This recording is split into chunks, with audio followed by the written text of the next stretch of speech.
بسم اللہ الرحمن الرحیم۔ آج کا ہمارا سبق ہے شرح میں تعمیل 40 نمبر سبق ہے ولیتا وہی للتمنی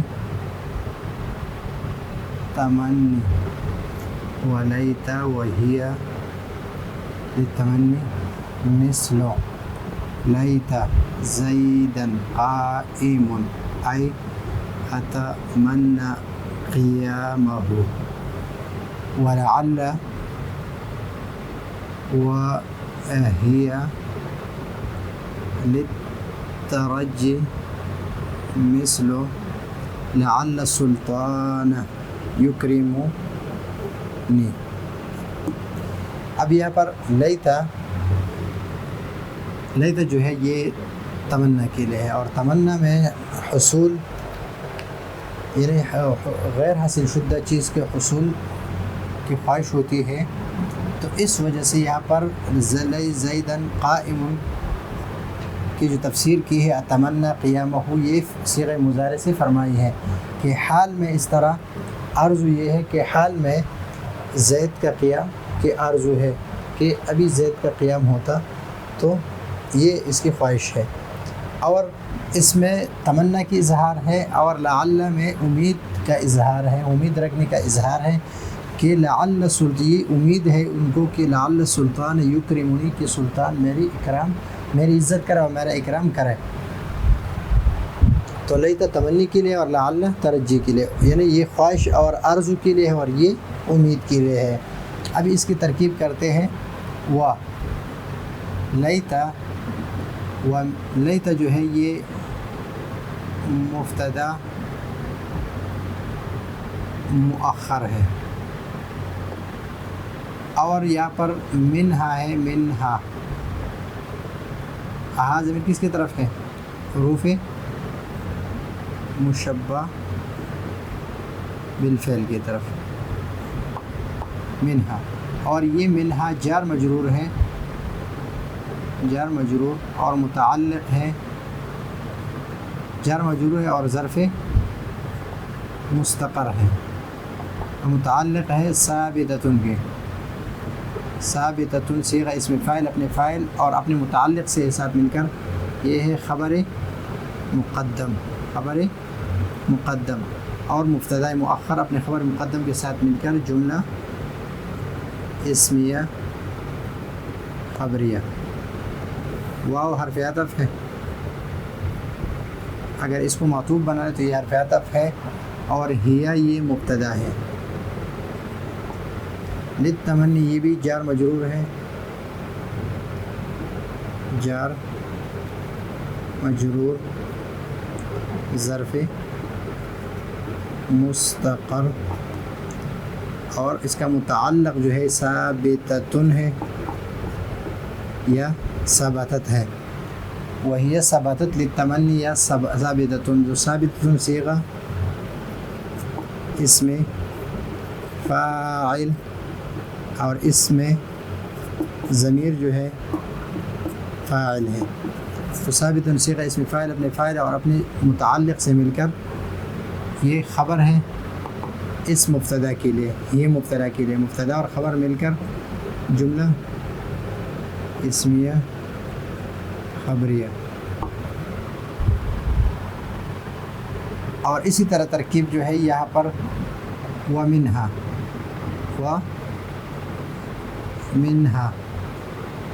تو منہا یہ لعل خبر مبتدا مؤخر، اور منہا یہ خبر مقدم، لیکن خبر مقدم یہ منہا جار مجرور ہے، اور یہ ظرف ہے، ظرف میں ایک لغو ایک مستقر ہے، تو یہ مستقر ہے اس لیے کہ اس کا متعلق لفظ میں موجود نہیں، بلکہ ہم مقدر نکالیں گے ثابتۃ، تو ثابتۃ صیغہ اس میں فاعل اپنے فاعل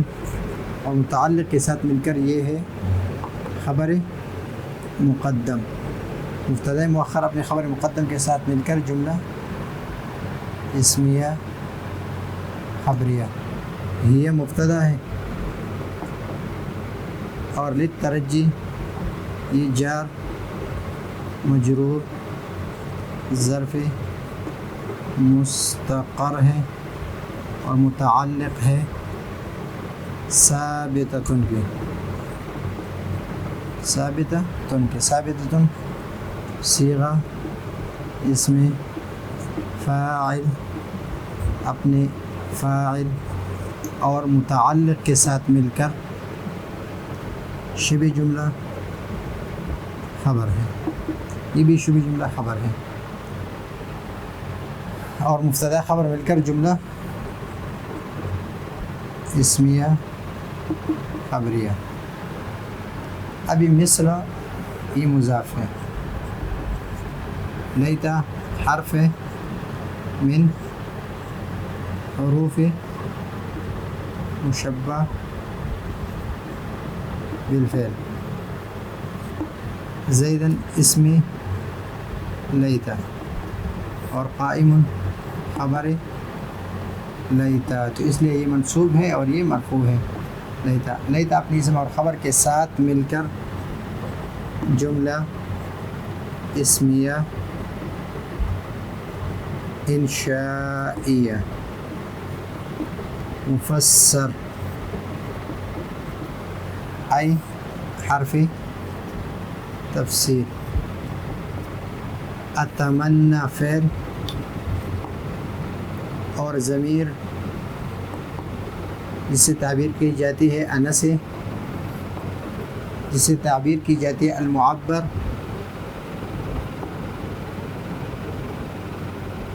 بأنا، انا سے، یہ فاعل ہے، اور قیام مضاف اور وہ ضمیر مضاف الیہ، یہ ضمیر جو ہے ضمیر مجرور متصل بالاسم ہے، یعنی مضاف الیہ ہے۔ تو اتمنى فعل اپنے فاعل اور اپنے مضاف الیہ، یہ مفعول، مضاف اور مضاف الیہ یہ دونوں مفعول بن رہے، یہی بن رہے کس کے لیے؟ اتمنى فعل کے لیے۔ اتمنى فعل اپنے فاعل اور متعلق سے مل کر یہ جملہ فعلیہ ہے، تفسیر ہے، اور یہ مفسر اور تفسیر مل کر یہ مضاف الیہ ہے، کس کے لیے؟ مثلوں کے لیے، مثل مضاف اور مضاف الیہ مل کر یہ مبتدا بنا یا اسم بنا دے، اس طرح پہلی ترکیب ہم نے کی ہے۔ اس طرح یہ مضاف لعل حرف من حروف مشبہ بالفعل، السلطان اسم لعل، یکرمنی، یکرم فعل ہوا ضمیر جو راجع ہے کس کی طرف؟ السلطان کی طرف، راجع کس کی؟ سلطان کی طرف، وہ فاعل ہے، نون وقایہ ہے، اور یا ضمیر منصوب متصل مفعول بھی ہے۔ یکرمنی فعل اپنے فاعل اور اپنے مفعول بھی کے ساتھ مل کر جملہ فعلیہ